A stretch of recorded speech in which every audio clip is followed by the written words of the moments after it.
What is up, everybody? Welcome back to Eclectic Beard Reactions. In this go around, we're going to look at what does it take to earn the British Medal of Honor Victoria Cross for Valor. This right here is something, just watching the Gurkha videos, which I'm going to watch more of that, like the selection process and everything. I know here in the United States, to win the Medal of Honor, most of the time the person dies. It's normally feats of bravery, protecting their fellow soldiers, and most of the time they wind up getting killed as a result of that heroism. So I'm sure it's probably the case for the Victoria Cross in a lot of cases as well. If I had to venture a guess, so we're going to go ahead and take a look at this. Before we go any further, like, subscribe, notification bell. Let's go ahead and get into it.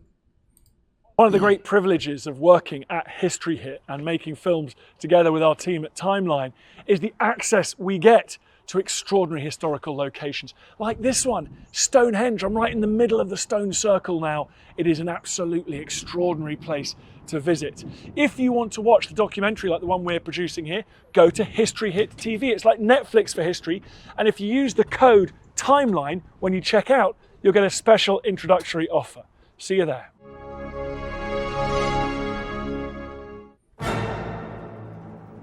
In September of 1944, the Allied armies were advancing fast towards Germany.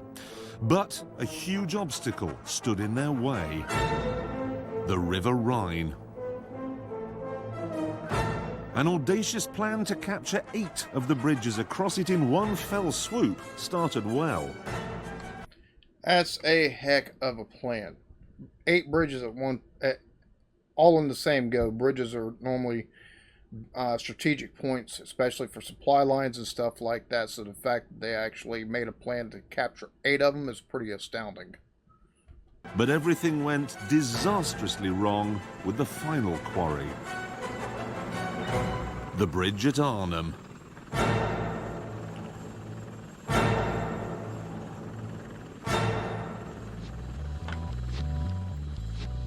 I love the way they're talking about it, instead of using like old footage or anything like that of some of these bridges, or just clabbering in some like old time footage. They're actually using like,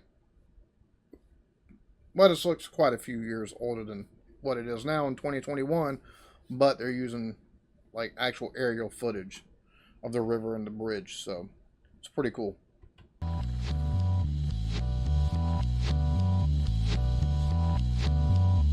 12,000 airborne troops came by glider and parachute to fight for the bridge.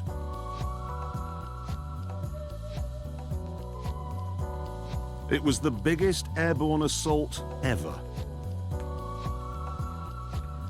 12,000 paratroopers for one bridge. That means it was being held pretty tightly then. That it had to be pretty well, just like that had to be one of the main crossings, probably in and out for supply lines, but also, if I have to venture a guess without going too far, and I hate pausing it this much, but due to copyright stuff I am, but it had to be one of those things where also it was probably a checkpoint for anybody coming in and out of the area. So it probably served well dual purposes for the supply lines in the future, taking and pushing in for the Allies. Yeah, that's 12. Jesus Christ, dude. But it didn't work.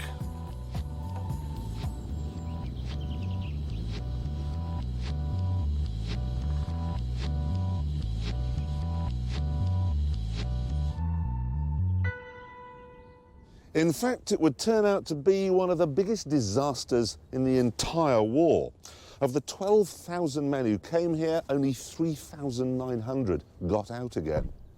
However, the battle produced... That's massive casualty. Holy hell. 12,000, only 3,900 made it out of that. And you can see just by the gravestones, I mean, the price of trying to win something. I couldn't imagine the odds that these fellows faced. Some of the most astonishing feats of bravery in British military history. One of the men fighting here was Major Robert Cain of the South Staffordshire Regiment. He arrived in the war zone by glider on September the 18th, just another ordinary man who'd given up his ordinary job to fight in the war.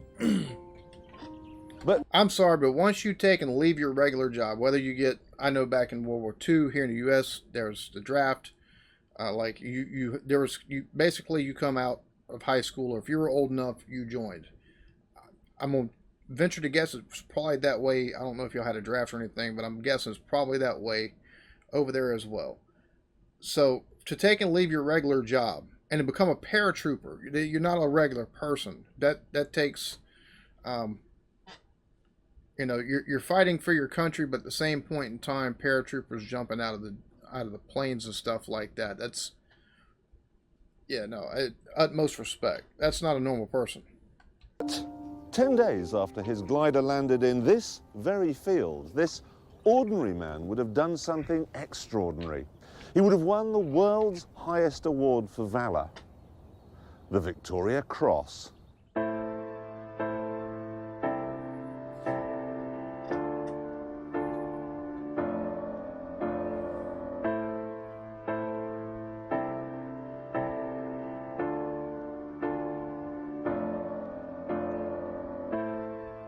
It's a beautiful medal, I have to say that.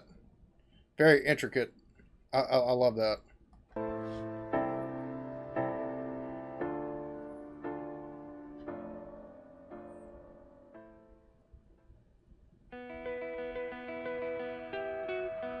It is almost impossible to win a VC. In the 150 years since it was created, the number of British and Commonwealth troops who've seen action is in the tens of millions. But only 1,351 of them have been awarded the Victoria Cross.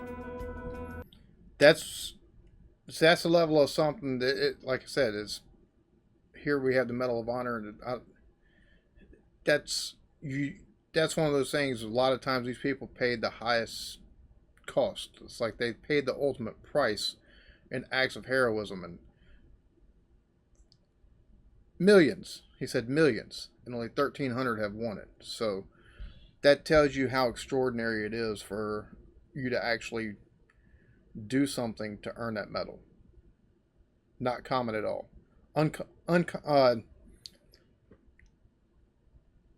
A rare honor for uncommon valor, basically. The chances of surviving a VC action are just 1 in 10, but if you do survive, the medal can never be taken away from you. You can go to the gallows wearing it. 1 in 10.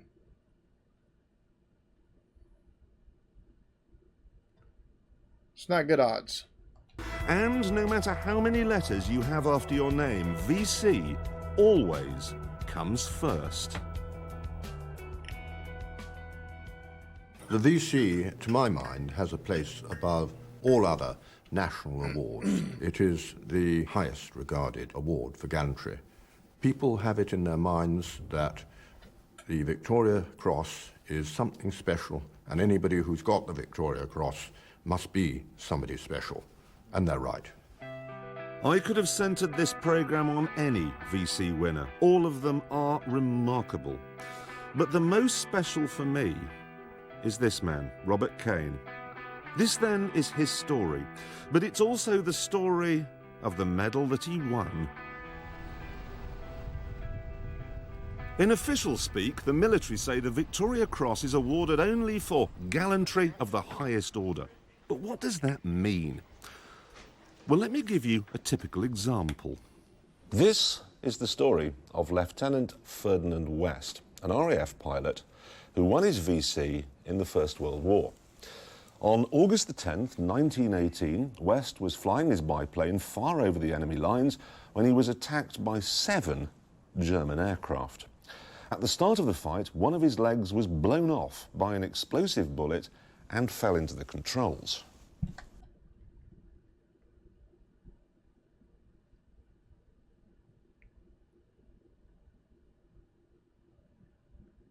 Most folks, you get your leg blown off, That's a wrap, man. You ain't doing nothing else.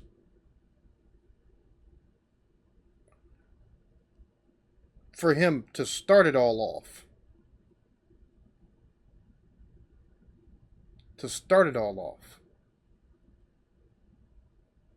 Good God. West lifted his leg clear of the controls and, although wounded in the other leg, manoeuvred his machine so that his rear gunner was able to get several good bursts into the enemy aircraft and drive them off. All 7 of them. Through sheer grit and determination, West then landed his plane safely, and although rapidly weakening and semi-conscious from the loss of blood, insisted on filing his report on the enemy troop positions before receiving medical attention.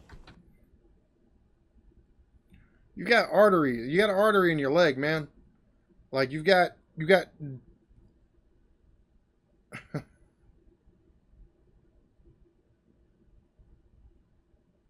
that's a different level of duty right there. Completely different level of duty. Bleeding out, and he still is going to take and give the report on where the enemy troops are, so that way it's still a contribution to make sure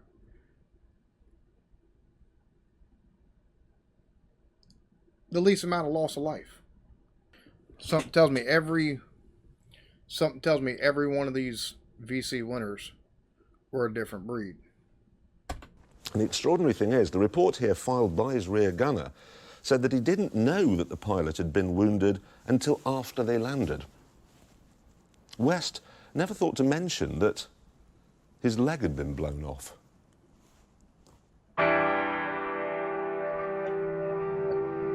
And my apologies if you see anything. We've got that time of the year for us, where I live in the South, fruit flies. I don't know why, but fruit flies. We always seem to get them in the house in the summertime, and it's only during the summertime. Wintertime, no problems. Even fall, no problems. Spring and summer, almost makes you want to just move somewhere that's real cold year-round, so you ain't got to deal with it.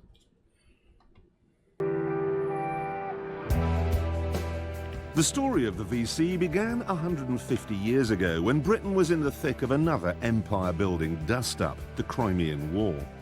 There was huge bravery, but the system for rewarding this gallantry was a shambles. The medals that did exist were only for officers of a certain rank. There was nothing for the common man. Sometimes an ordinary soldier would be mentioned in dispatches, but that was no good because army commanders tended to list everyone who'd taken part. It was a bit like passing your chartered accountancy exams today. You get your name in the paper, but so does everyone else. The Crimean conflict, however, saw the advent of a new weapon to fight the cause of the foot soldier, the war correspondent.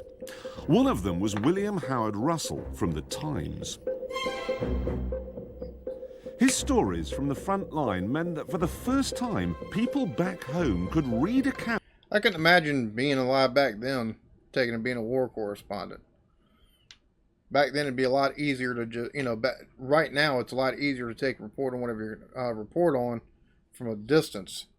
Like, you take and do your Q&As and stuff like that. It's just, after a battle or after a skirmish has happened. It's not, back, you didn't have that opportunity then. Now you can upload it, as soon as you take and get the info you need, you can upload it to the net, to your editor or something like that. At whatever paper you're working for. Now you can't do that. Now, or then you couldn't do that. You had to be right there with them. About the immense bravery of the bloke next door.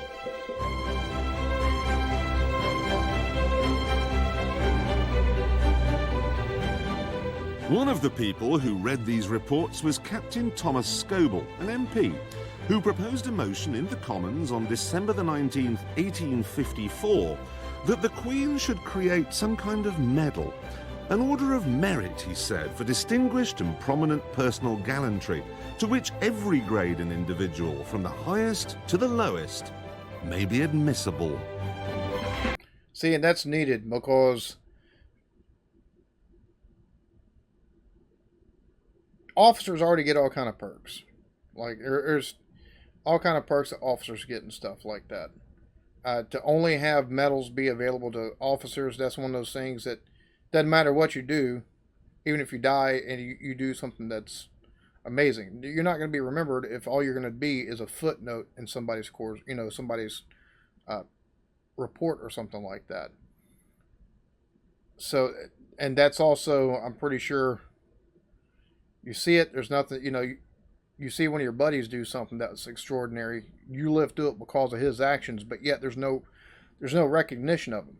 So you got to carry that around mentally and emotionally for the rest of your life, but also it's a demoralizer. So the fact this fella actually was like, hey, we need to create something for everybody, regardless of rank. Yeah, that's good looking out. Unfortunately, the idea met with strong resistance from army commanders.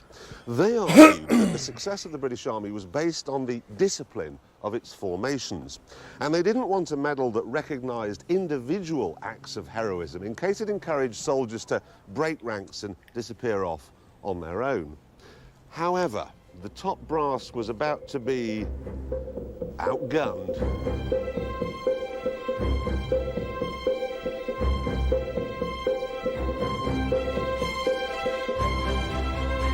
Queen Victoria and Prince Albert saw the sense of Scobell's idea and told the War Office to come up with a plan. Not being terribly adventurous or enthusiastic, the civil servant suggested something traditional, an ancient order of some kind, perhaps. This is the document that they prepared. And as you can see from the notes and the squiggles put on it by Prince Albert, he was less than impressed. You can see here he's crossed out this bit where it refers to the order because he didn't want it to be seen like joining a Masonic lodge. Here in the margin, look, he's actually referred to it as a cross granted for distinguished service, which will make it simple and intelligible. That is very forward-thinking for the time. And here, he even suggests a name for it: the Victoria Cross.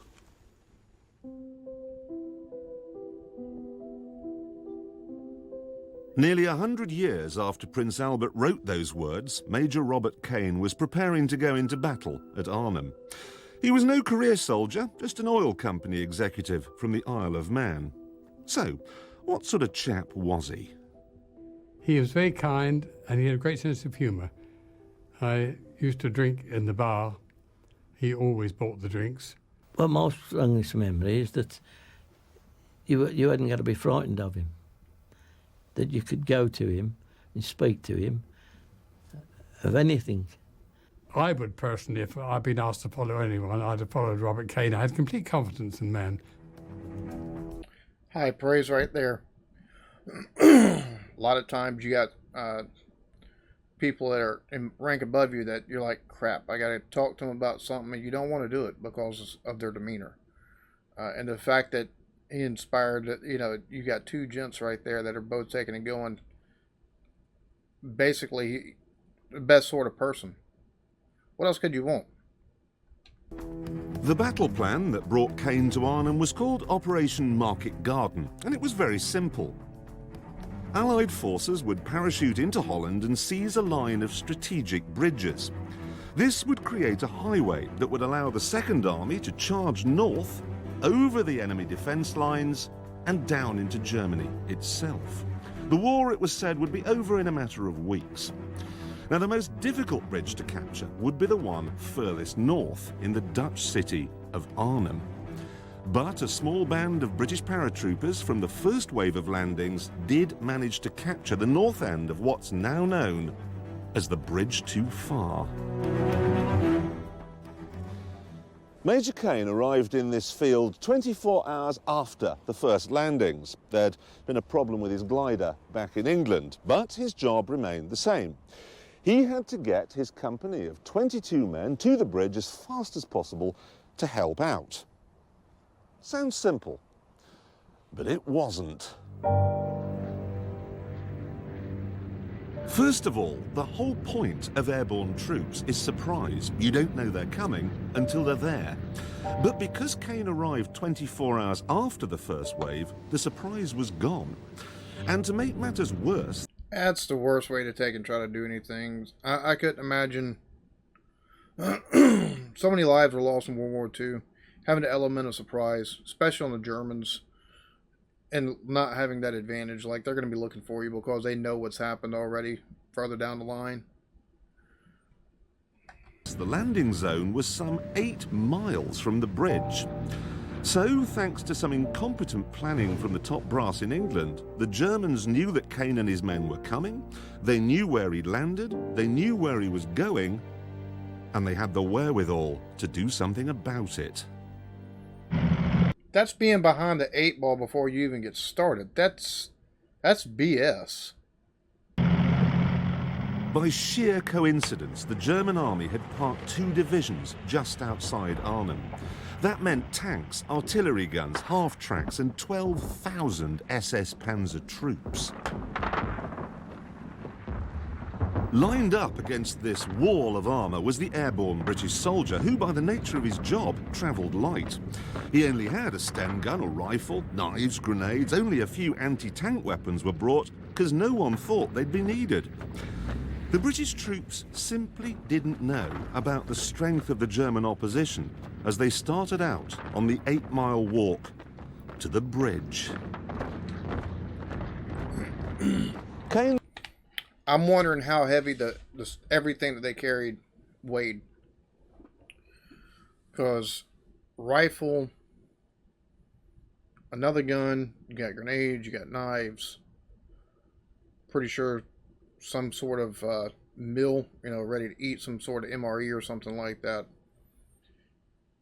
8 miles in enemy territory. To the bridge. Cain's men made it with no real problems at all to this very spot, just 2,000 yards from the bridge. They could actually see it over there, and they could almost certainly hear the small company of British soldiers fighting to hold on to the northern end, but they couldn't get there.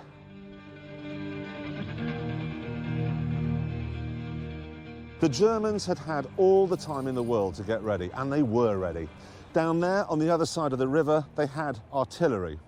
On the other side, up there behind that modern building, there's a piece of high ground. They'd put mortars on that. Dead ahead, tanks, mortars.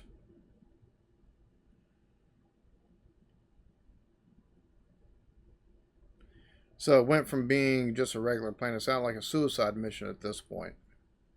Especially if you got mortars coming from high ground, like that's not a recipe for success at all. were tanks and infantry. In desperation, some of the British tried to run down this bank, but there were more tanks and more infantry down there on the lower road. This was the perfect place for an ambush. The British had walked right into it, and they were slaughtered.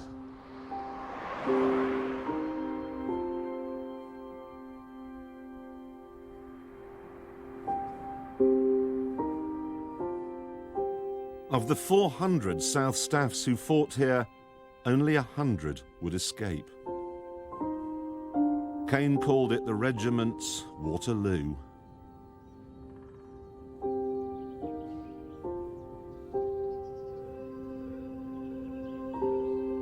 Two of his close friends were among the casualties, and in his diary he wrote, "For the first time since childhood, tears sprang in my eyes. I turned away, swallowing hard, and with rage in my heart."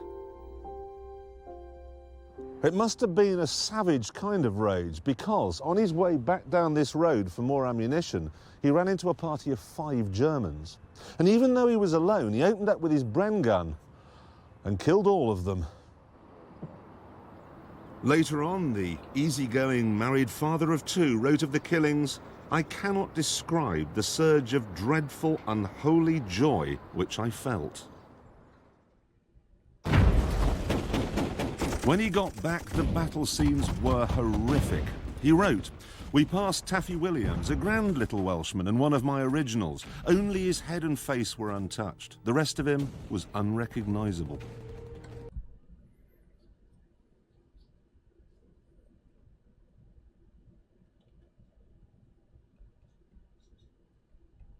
Even hearing it, like I said, is you can't imagine what they went through, and even hearing it, it's like you can't imagine seeing stuff like that. We live nice, peaceful lives these days for the most part, unless somebody irks our nerve, or somebody says something to trigger us, or whatever you want to take and call it. Like, so pampered in comparison to what these folks had to go through. And even our military today, just situations they're put in, they don't need to be put in. This was something that was necessary. And so, with his company decimated, Cain was ordered to retreat. He'd bagged 5 Germans single-handed, but that made him a soldier, not a hero. There was still no hint that this man would win a Victoria Cross.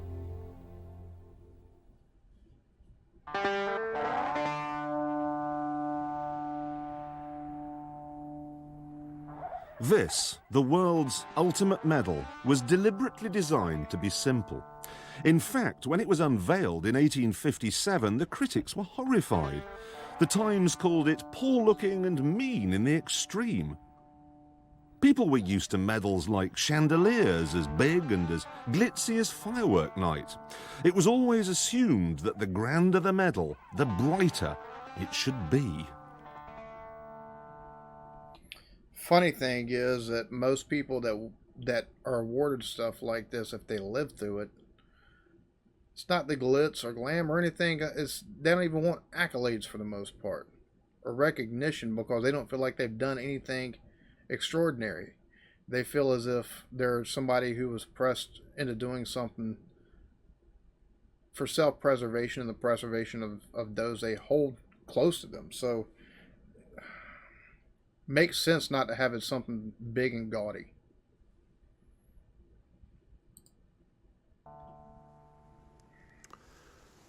This is the actual prototype of the VC, made to Prince Albert's specifications, a simple cross. Now, when Queen Victoria saw it, she loved it. In fact, if we look on a real one, which I've got here, we can see the only change she made is to the bar. She added some laurel leaves and a little V. And that's it. The highest award for gallantry.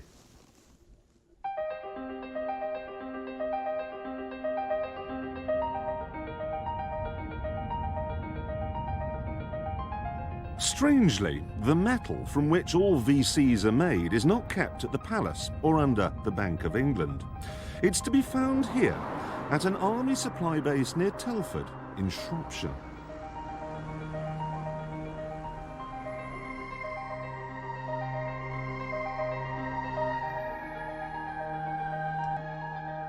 It's in these sinister buildings that the army stores its rifles, its machine guns, its artillery pieces, its nuclear and chemical warfare suits. 250,000 items with a combined value of £1.4 billion, enough to win a small war.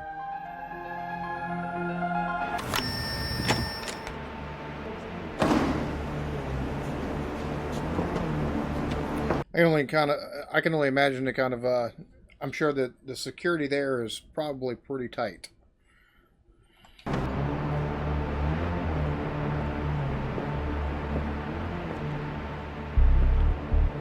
Bear in mind that what you're looking at here is just one aisle. And there are 8 aisles in every unit. And there are 4 units in every building. And there are 20 buildings.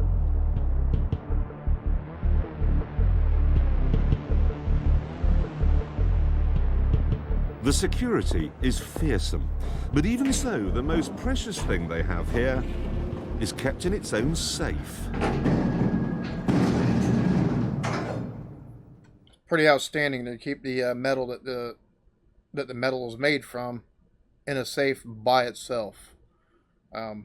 that shows you the level of reverence just for not only the fact that one has to be made, but like the respect for the medal itself and whoever might be awarded it.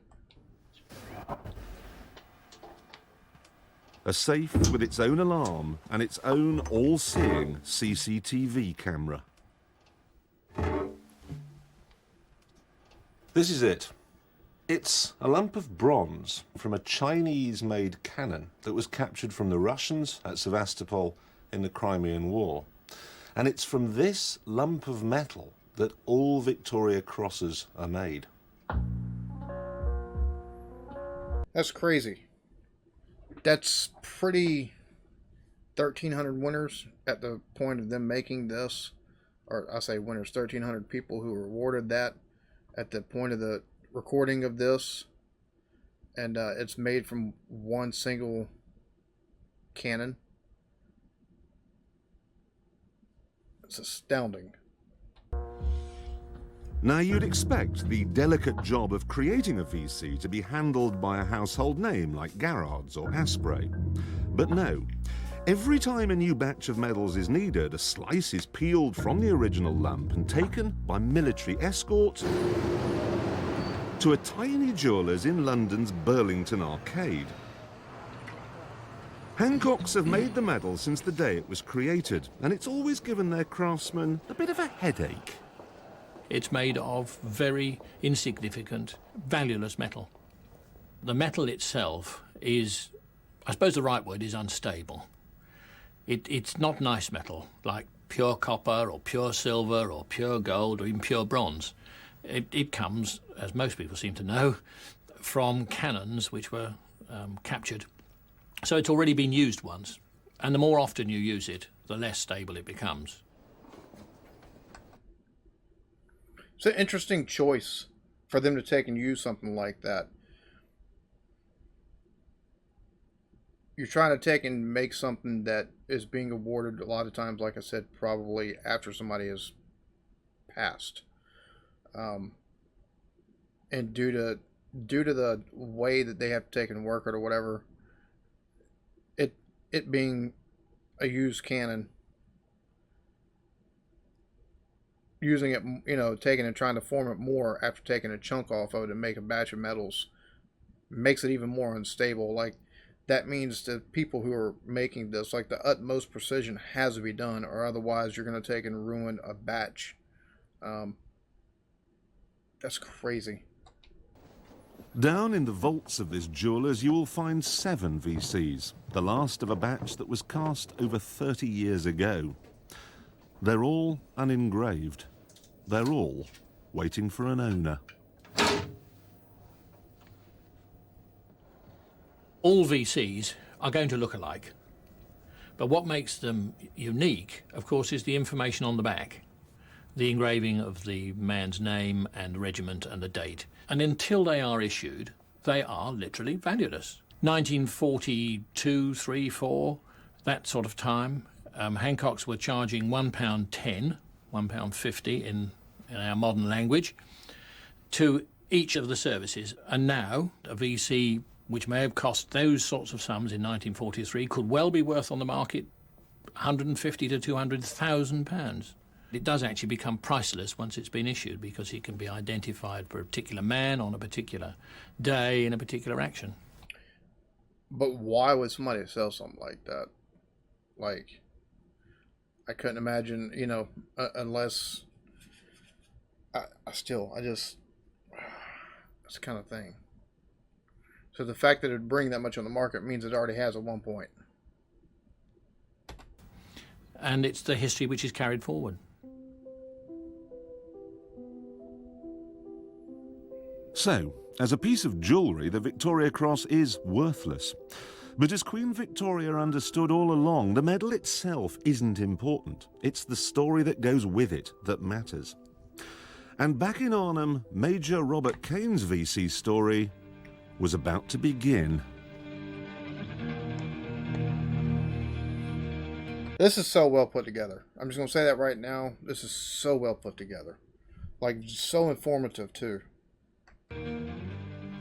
Despite the losses suffered by Cain and the South Staffs in the German ambush earlier that day, the British still saw this as a setback rather than a defeat. And Cain's next task was to come here to a nearby hill called Den Brink. His orders were to seize the hill, hold it, and use the high ground to provide covering fire. Cain made it to the high ground, no problem at all, but he and his men couldn't dig protective trenches because, unsurprisingly, the whole area was crisscrossed with tree roots. Look, they're everywhere, and all they had were these pathetic little trenching tools. So, they were completely exposed when the tanks came.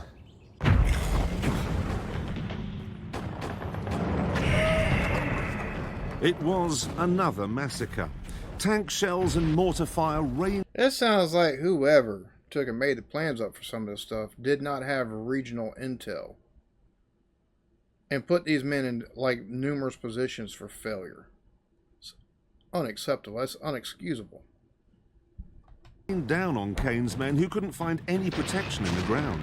For the second time in a day, he was forced to retreat, writing later, "It would have been a sheer waste of life to stay there. I felt extremely dejected. I knew our particular effort to get through to the bridge had been a failure."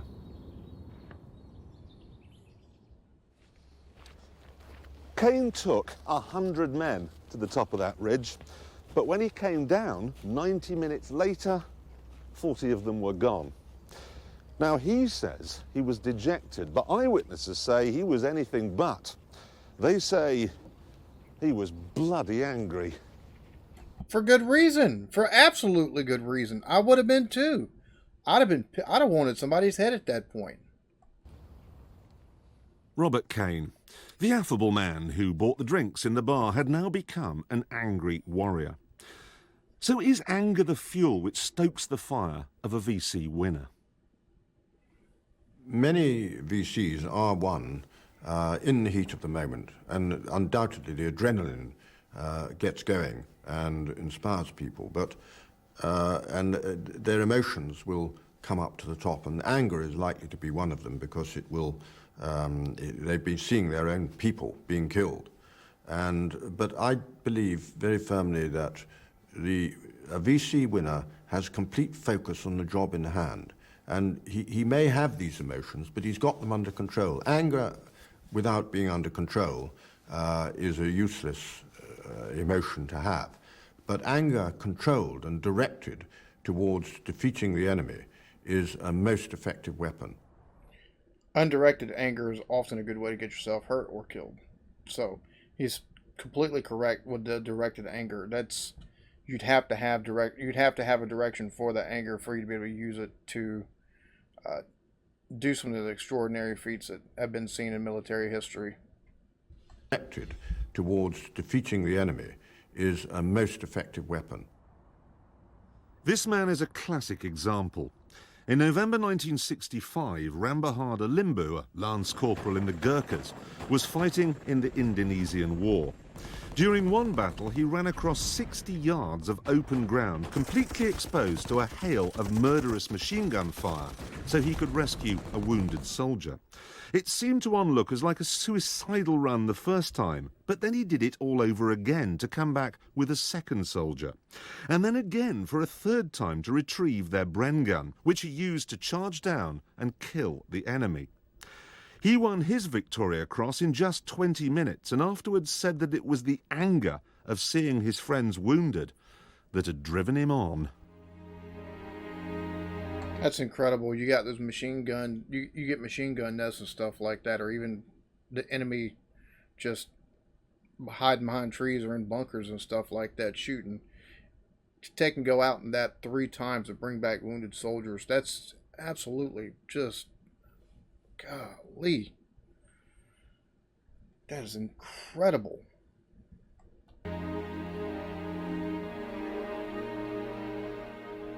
Limbu is a rare breed, one of only 15 VC winners who are still alive today. They've all faced... Jesus Christ, at their chest. Holy crap.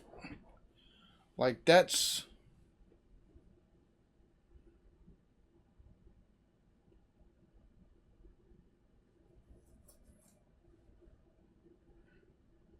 very much unordinary people.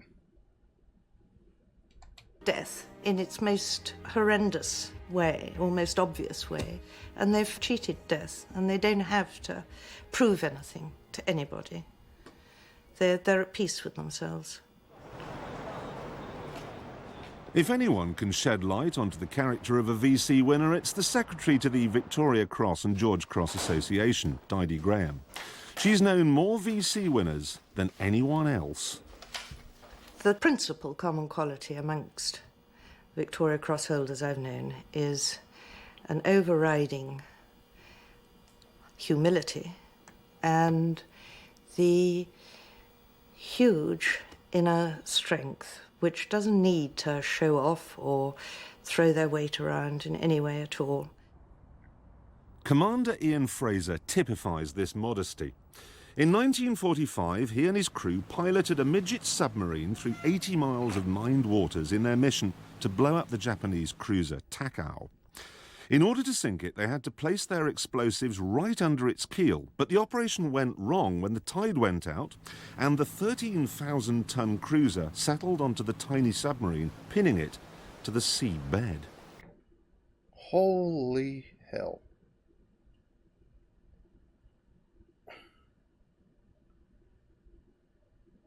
There's stuff that these people do or have experienced that you're not going to see in a movie because it's so unbelievable that it's real. Tide went out and the cruiser sat on top of the submarine, pinning it to the... Jesus. I can't imagine how... Imagine the panic you have to keep at bay at that point. When we got stuck and the tide was going out and the cruiser sat down on us, then I really got worried because I wasn't quite sure how I was going to get out because I was still determined to get out the other side. And we sort of went full ahead on the engine and full of on the motor, sorry, full ahead on the motor, full of and we dug a trench in the seabed by going backwards and forwards, and eventually we came out from underneath it. Fraser and his crew did manage to blow up the cruiser and escape, and it's yet another amazing VC story. But he doesn't see it that way. It always appeared to me that I was doing something that I'd been trained to do. I mean, I'd worked for months with this team of people that I had in the boat, 12 of them all together, only 4 in the boat at any one time. And we'd work for months on attacking ships, sticking limpet mines on things. Then you go and do it in an action, and they give you a VC for doing it. It all seemed, it always seems a bit odd to me. Yeah, but I wonder how many others took and did something similar and had a ship sit on top of them. Like going back and forth to dig a trench so you can get out. That's clear, clever thinking right there to take and resolve a situation that could be disastrous for you and your crew. Never come across a Victoria Cross holder who said that they felt that they definitely did earn that award. Another common characteristic is that they all seem to show a sense of responsibility. There's an interesting statistic with the VCs, which is that 75% of them were the responsible child of an early widowed mother or the responsible child in a large family. So it means that it goes back to that sense of duty, like an immense sense of duty. Responsible child in a large family. So it means that they spent the whole of their childhood looking after their siblings or their mother. So they're used to looking after other people and not thinking of themselves. I was feeling probably more for my soldiers than anything else, you know. I was just there. I was a secondary thing to the whole thing, and I was upset that I was losing soldiers, and the enemy was shooting my wounded. In 1969, during the Vietnam War, Warrant Officer Keith Payne was leading a company of trainee soldiers when they were attacked and routed by massively superior Viet Cong forces. Separated from his fellow officers and wounded, Payne went behind enemy lines time and time again to rescue as many of his raw recruits as he could. That night, he saved the lives of 40 men. I felt that it was my responsibility to get my soldiers out of that situation and not ask anybody else to go and do it.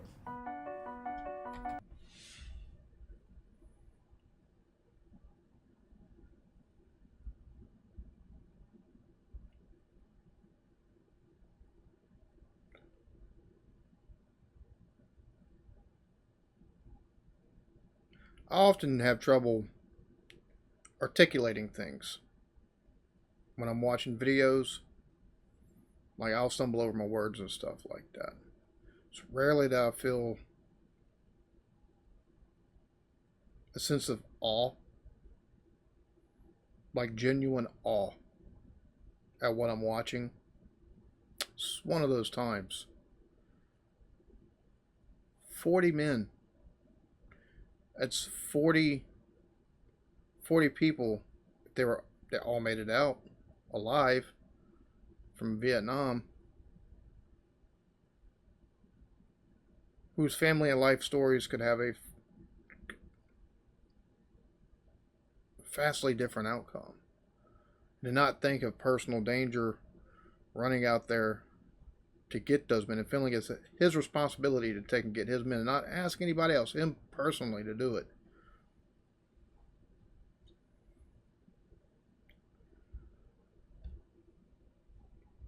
It's just,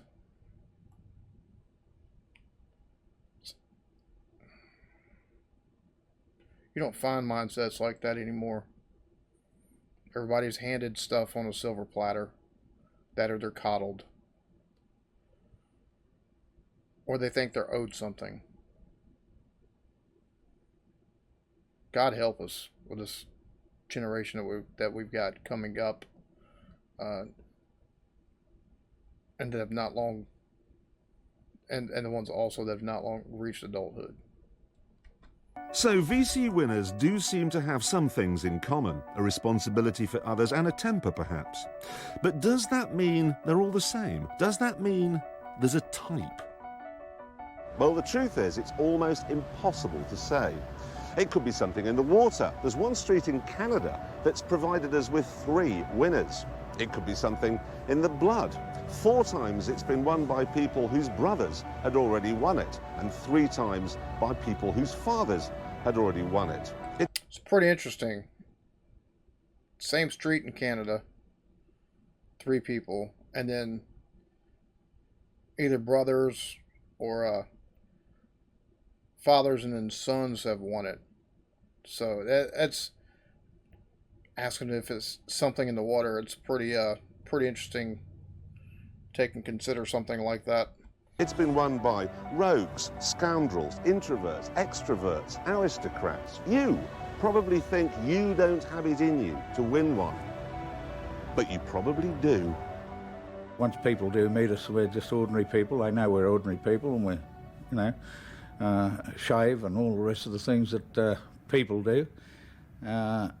But I think they also recognise the fact that we've been tested and stood up to the test. No, sir. No, sir.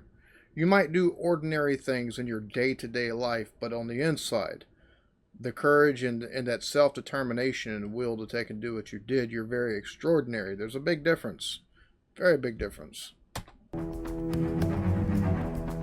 In Holland in 1944, Major Robert Cain had been tested twice, but worse was to come. This was the picture at Arnhem. 40 miles to the south, the Second Army, seen here in red, was bogged down. And with reinforcements unable to get through, the men holding the north end of the bridge were soon to surrender. Cain and the remaining airborne troops were ordered to pull back 3 miles west to the village of Oosterbeek. A horseshoe of defences was then erected in the hope of holding off the Germans until the Second Army could break through. So, picture the scene. Try to put yourself in the head of someone who was here that day.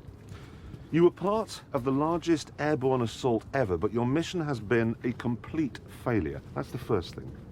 You were supposed to have been here 2 days, but you've been here for 4. You landed with 12,000 men, but at this point only 3,900 are left. So it's almost certain that you've watched close friends get killed. You've been fighting pretty much non-stop for those last 4 days, so it's unlikely you've had any sleep. You've no food. You're low on ammunition, and the Germans have cut off the water supply to the village that you're holed up in. And there's no way out of the village because you're surrounded on all sides by tanks and artillery and mortars and flamethrowers and 6,000 German troops. And then someone gets a radio working, and you find out that the Second Army, which was supposed to have been here 2 days earlier, is still 5 days away. Imagine how that must have felt. That's a level of demoralization, right? That's... God dang, dude.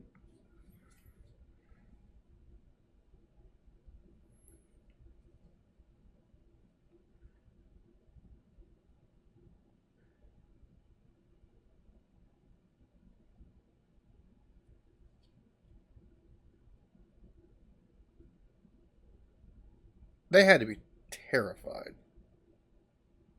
Is still 5 days away. Imagine how that must have felt. That sense of desolation and isolation. That sense of, well, we're going to die here. To make matters even worse, the RAF was dropping vital supplies of food and ammunition at prearranged landing zones, not realising they'd been overrun by Germans. The British soldiers in Oosterbeek actually watched almost 90% of the drops fall into enemy hands. So the Germans must have felt optimistic, but they were reckoning without Robert Cain. His job was to defend the tip of the horseshoe by the river. This was the short straw, because if the Germans came through here, they'd cut everyone off, and the Brits would be finished. That night, an eerie silence descended on the bridge. Everyone knew that meant the British holding the north end had finally surrendered, and as a result, the Germans could now turn all their attention to the siege of Oosterbeek. What?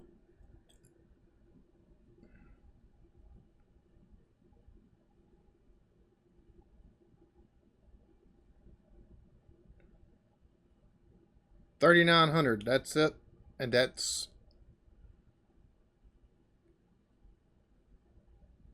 I'm willing to bet the tension and the anticipation was just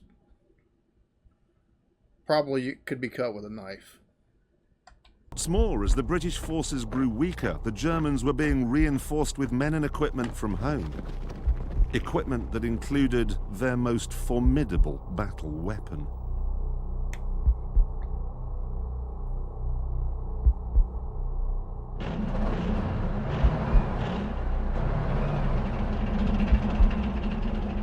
The Tiger tank was the king of the German divisions, the biggest armoured vehicle they'd ever made. It weighed 57 tons. Its armour plating was 4 inches thick. The shells it fired were from an 88mm gun. It could blow anything to Kingdom Come with complete impunity. And a herd of them was headed straight for Cain's position. On the second day of the siege, a Tiger tank rumbled down the street at the top of that bank over there. Now, Major Cain was down here on this piece of waste ground, armed with a Piat gun. The British troops hated these things. It was a botched piece of design. It was heavy, it was ungainly, it was inaccurate, and the shell it fired was virtually useless against all known sorts of German armour. And those were the good things about it. The bad thing was trying to cock it. You had to stand on the end like that and then pull it up to tighten the spring, which isn't so bad now because the spring's 60 years old and quite weak. But back then that would often take 2 guys. And then, once it was done, you had to seat the shell, which meant feeding it in like this. It's immensely fiddly even today, so what it must have been like when you had 50 tons of Tiger tank bearing down on you. Isn't bear thinking about. Cain managed to load the Piat by himself and take up position behind a little hut.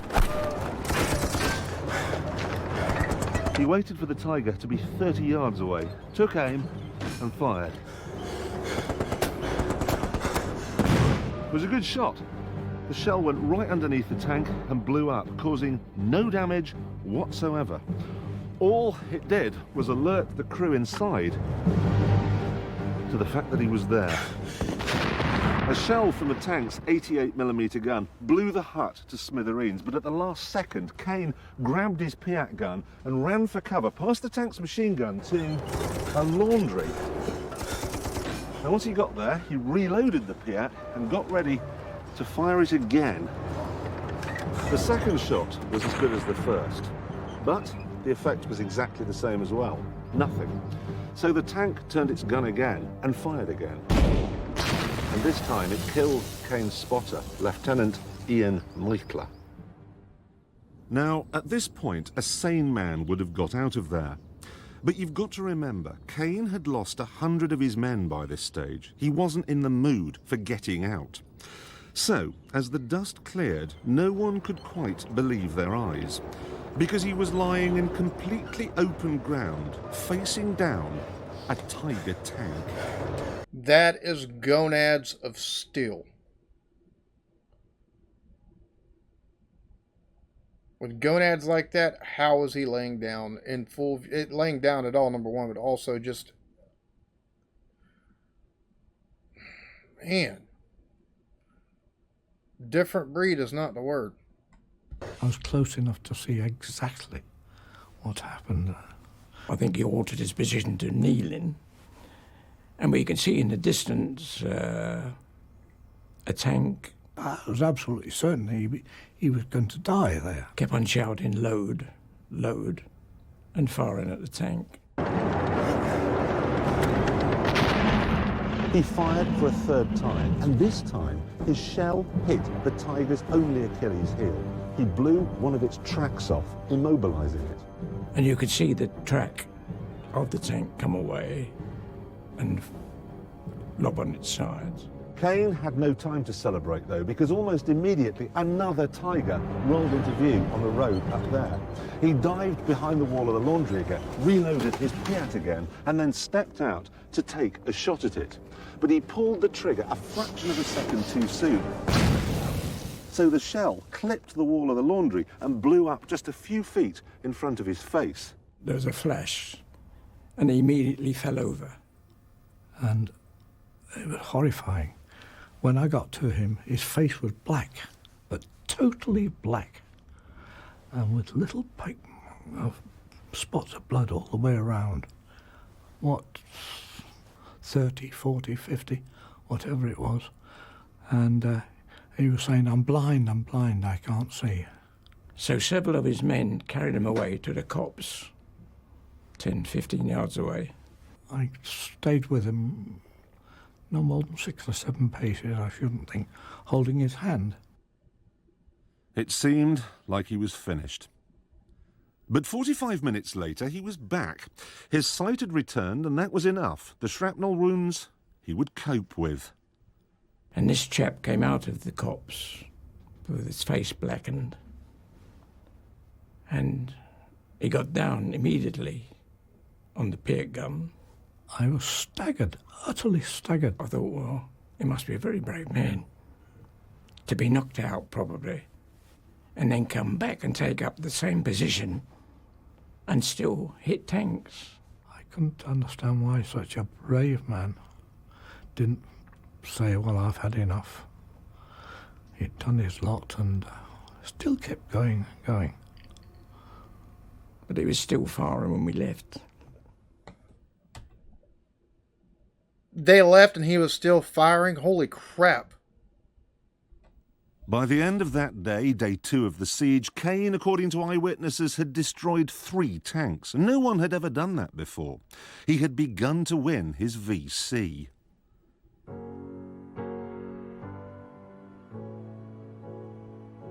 This lump of bronze is only big enough to produce 80 more medals. But there's no need to panic about it running out just yet, because over the years it's become harder and harder to win a Victoria Cross. In the early days, simply whirling your sword at a heathen was often enough, but that changed toward the end of the First World War, and the figures back this up. In World War I, 634 medals were awarded, but in World War II, that dropped to just 182. The bar had been raised to an almost impossible height.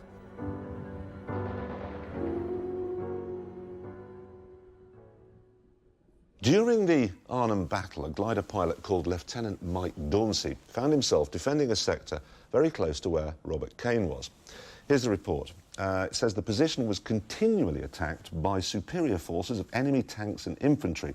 On 3 occasions, the enemy overran the sector, necessitating a counterattack.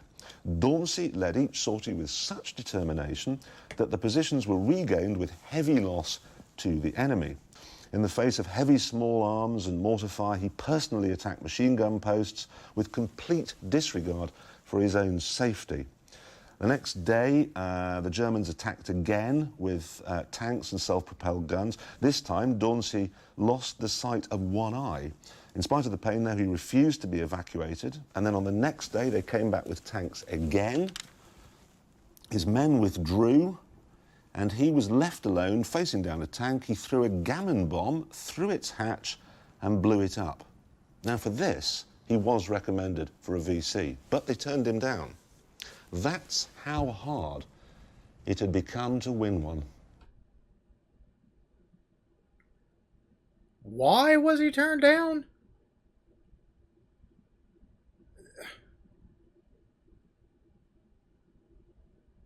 What more could he have done? That's how hard it had become to win one. Since the end of the Second World War to the present day, only 11 VCs have been won, and this creates a problem. The fewer VC winners there are, the greater the burden of living in its spotlight. I'd sooner have back with me the pals, my buddies, my comrades back with me, rather than any medal.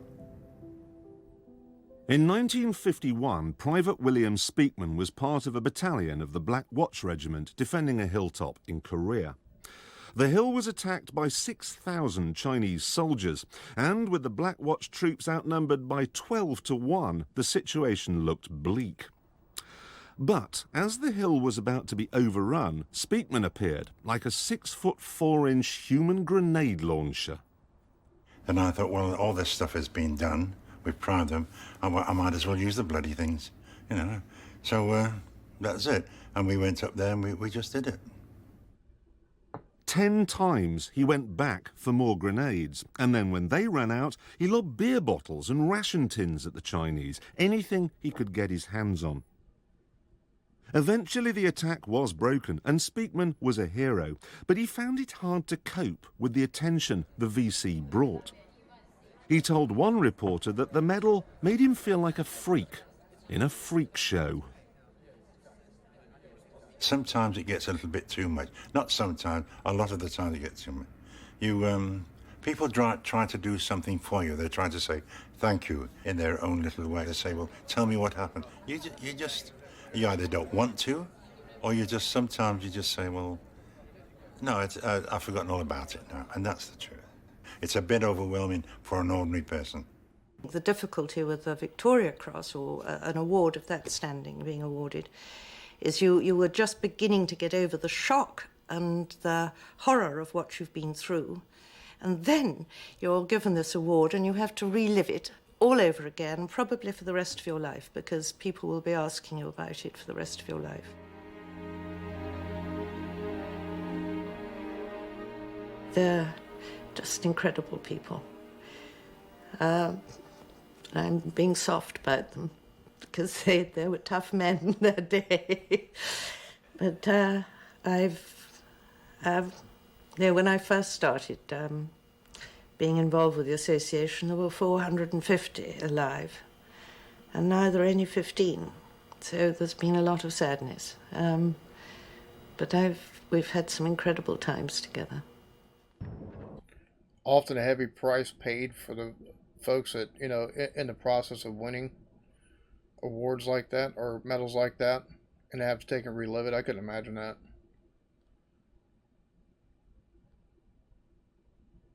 Poor fella. You could just tell he was tired of even talking about it.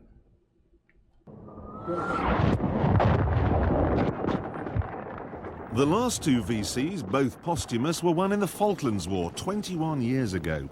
And the reason it's been such a long time is quite straightforward. Modern warfare with remote control weapon systems arguably separates you from the enemy in a way that hasn't happened in past wars. It gives you an idea of how rarely you can justify a VC and how infrequently the opportunity, and it doesn't need an opportunity, the opportunity to win a VC comes past your door. The days of soldiers sticking their heads above the parapet and taking out half the enemy with nothing but a fruit knife are gone. The days of soldiers like this man, Gurkha rifleman Lakiman Gurung. In Burma, on May the 13th, 1945, Gurung was manning the most forward post of his platoon when 200 Japanese soldiers attacked the position. Grenades were thrown into his trench, which Rifleman Gurung snatched up and threw back. Unfortunately, the third grenade exploded in his hand, blowing off his fingers, shattering his right arm, and severely wounding him in the face, body, and right leg. For the next 4 hours, wave after wave of fanatical attacks were thrown in by the enemy, and all were repulsed, even though Gurung, alone in his trench, had to load and fire his rifle using only his left hand. Of the 87 enemy dead counted in the vicinity after the battle, 31 lay in front of Gurung's position. 31. Man didn't have a hand. Throw back 3 grenades. One of them takes your hand off. And fractures your arm. No less. Like, just... Good God, man.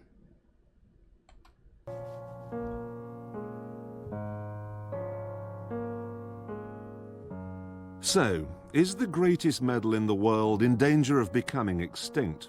Will those 7 in the safe at Hancock's Jewellers ever be engraved?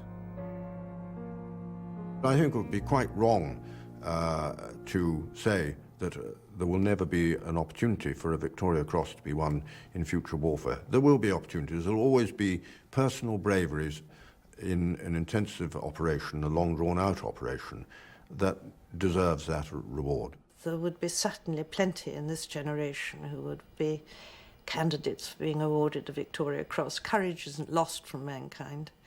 It's just the circumstances. Back on the banks of the Rhine, Major Robert Cain was into the 3rd day of the siege of Oosterbeek, and the Germans had changed their tactics. Possibly fed up with losing so many tanks, they decided to batter the British into submission with constant shelling and mortar fire.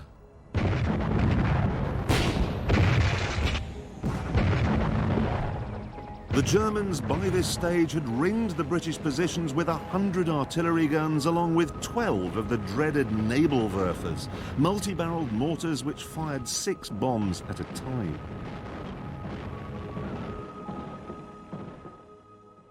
Somehow this bombardment seemed to inspire Cain, driving him to ever greater feats of bravery. While most of the troops kept their heads down and their fingers crossed, hoping a shell wouldn't land on them, he went in search of tanks. Witnesses spoke of a madman running through a hailstorm of fire in these very streets, with his trousers torn off, blood pouring from wounds in his legs, firing his Piat at tank after tank after tank.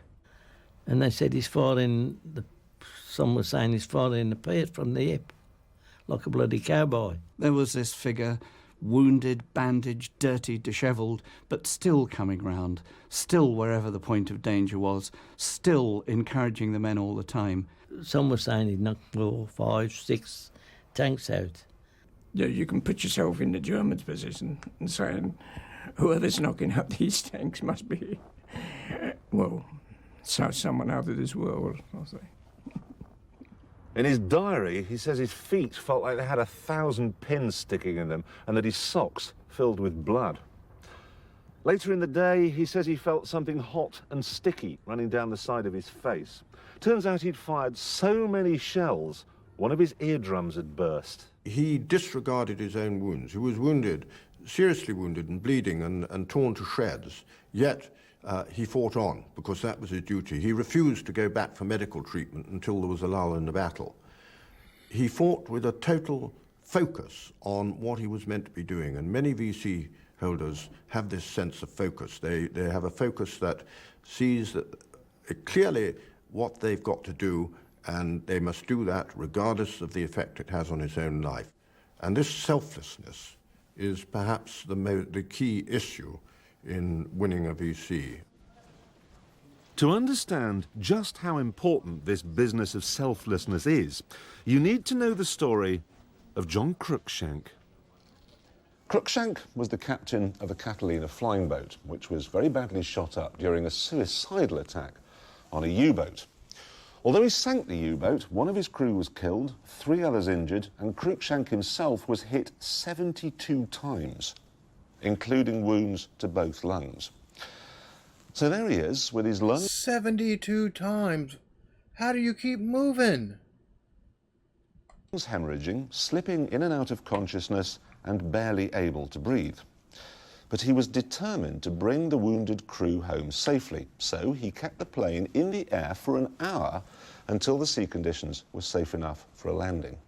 And that's an amazing story, but it's not as amazing as what the Secretary of State has written here. He says, "I think that the VC has been earned in this case, although an element of self-preservation enters into it." And that's the tricky bit. You see, if you're the captain of an aeroplane, you bring it back and therefore save the lives of everyone on board. You also save your own life. You can't really win. Arnhem. That's just a... Oh my God.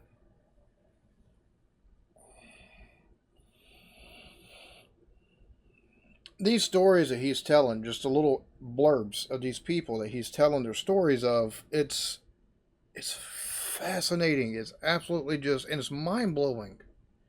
Absolutely mind-blowing. Was a lost cause too. There were so many wounded British soldiers by the 4th day of the siege that the Germans sportingly arranged a ceasefire so they could be evacuated.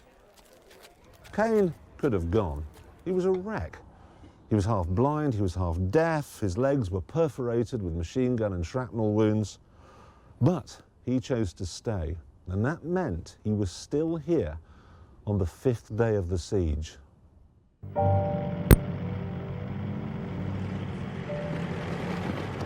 This, in the Germans' eyes, was doomsday, the day when they'd mount their biggest push. They threw everything at the British: tanks, artillery, flamethrowers, mortars, the lot.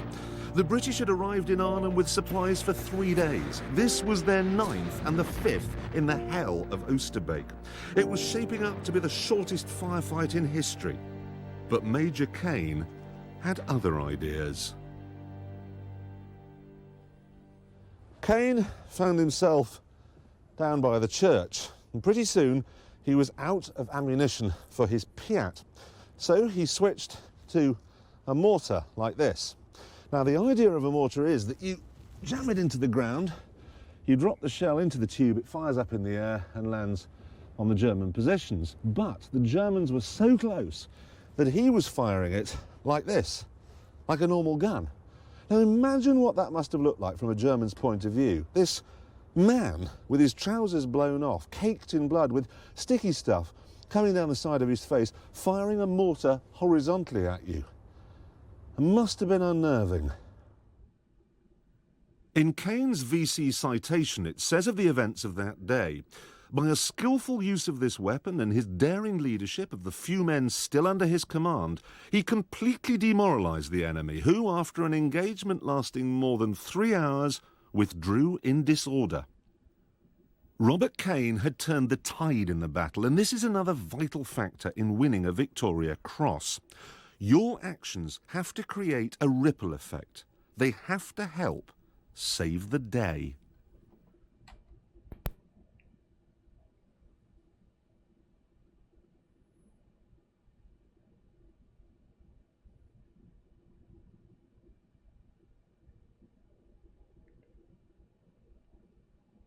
It's one of the most badass cats I've ever heard about. Like, just...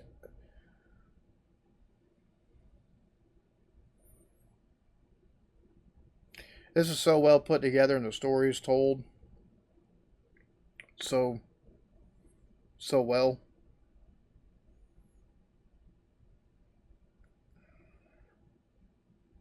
This might be my favorite thing I've ever reacted to. It's also just...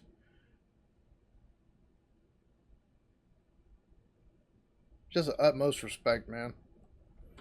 On the Monday, it was the final day of the battle, and the Germans, that was 9th SS Panzer Division, have been trying since the Friday to break Major Cain's block, because that was the key to cutting us off from the whole division off from the river, and we would have been finished. We all knew that. I mean, it was obvious to us all. But he made sure that they didn't get through, to his great credit. His action had tremendous impact on the troops as a whole and probably helped them keep their resolve and help win the battle out of proportion to the size of his own personal command. It was the most wonderful example to everyone. A major firing at tanks is something you don't hear of, really. We all wanted to emulate him, of course, which we tried to do to our best ability.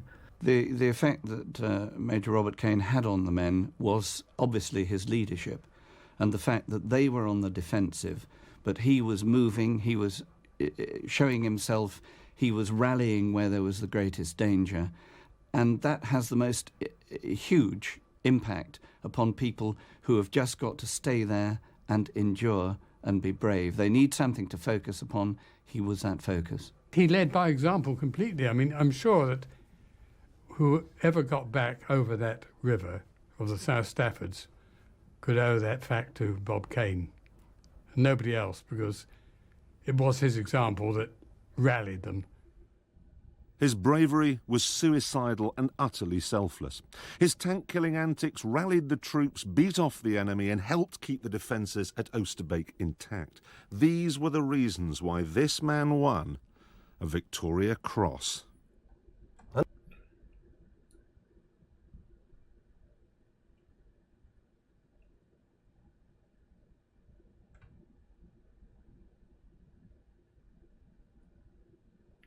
After hearing all this, if he'd gotten anything less, I'd be pissed. And not just any VC either. According to his commanding officer, Lieutenant Colonel Derek McCarty, it was the finest Victoria Cross of the whole war. After the Germans withdrew, the British, out of ammo, food and ideas, and knowing by this stage that the Second Army wasn't coming, silently crossed the river at night to safety. Cain knew they were retreating, but he didn't want to look beaten. When they were in utter defeat by the river, withdrawing over the river, the battle was lost. He found a razor, and somehow he shaved, so that at least he would go back looking respectable and like an officer above his men. Amazing man. Cain was awarded his Victoria Cross at Buckingham Palace on the 2nd of November 1944, the first Manxman ever to get one. But like many other VC winners, he was never very comfortable with all the ballyhoo and fuss.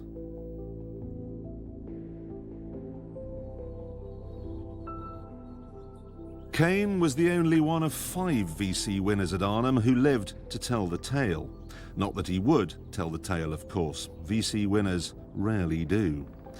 And that's a pity, because Cain's tale is one of how many more young men, how many more teenage soldiers might have died had he not fought quite so ferociously.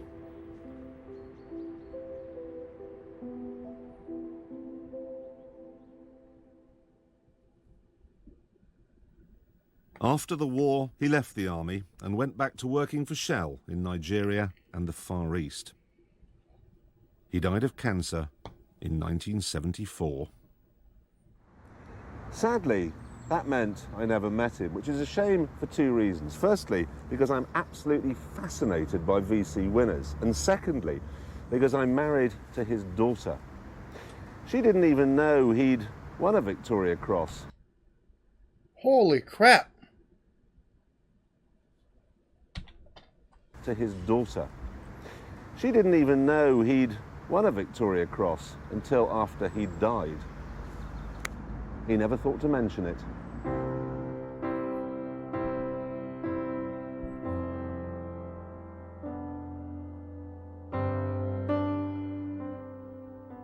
You know, we've a rather warped sense of what constitutes bravery these days. I mean, even David Beckham is called a hero for scoring a penalty. But when you look at VC winners and hear their stories, well, enough said.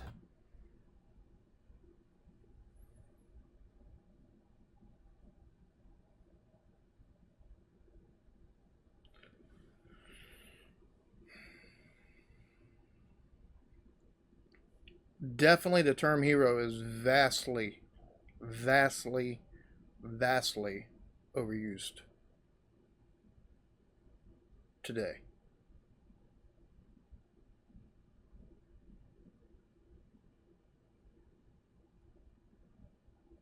And I don't mean that in a disrespectful manner, but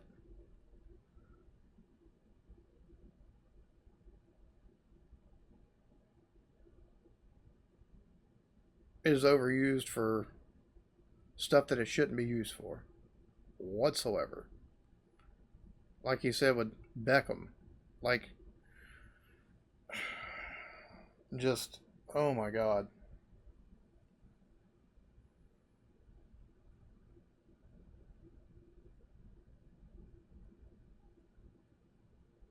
Your mind processes as you're watching stuff.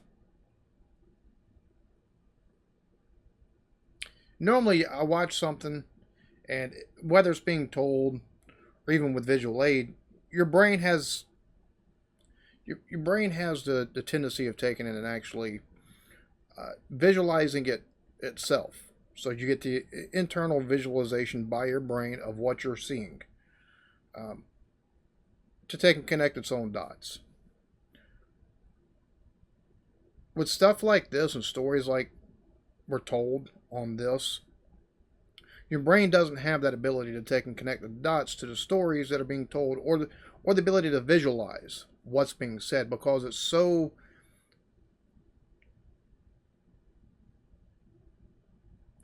out of the realm of what we see in everyday life. It's out of the realm of anything we see on TV. I don't care if it's movies. I don't care if it's television show. I don't care. It's out of the realm of possibility to our brains what you hear whenever you take and hear these stories or read these stories. So you can connect the dots so far, and then once that extra mile is gone and you hear about this extra mile that's been taken by these men under extreme duress, it's when your brain has that problem of making that connection. And that's when the moments of being in absolute awe come about. And I found myself in awe listening to the different stories told in this and having to formulate words and thoughts just because I'm trying to beat some fucking algorithm, the copyright bullshit that comes along with it.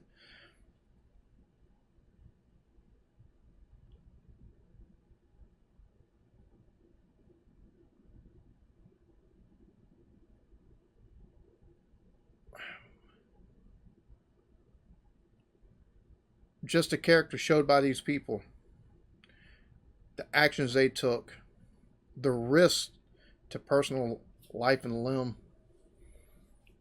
to ensure that others could take and live because they'd already seen so many die.